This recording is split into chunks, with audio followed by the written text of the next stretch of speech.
Buongiorno e ben ritrovati con una nuova edizione del TG Flash. Omicidio nella notte a Palermo e Rosolino Ceresia, di 22 anni, la vittima uccisa a colpi di pistola dopo una lite in discoteca. 2 colpi sono stati fatali, uno al torace e uno al collo. Sono in corso le indagini condotte dalla polizia per risalire all'assassino.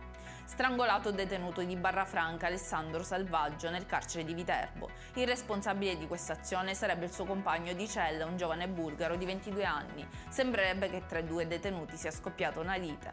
Confiscati i beni per circa 700.000 euro ad un imprenditore di Catania condannato per bancarotta fraudolenta e preferenziale, false comunicazioni sociali e omesso versamento dell'IVA. Al centro delle indagini il fallimento del 2017 della società QE SRL.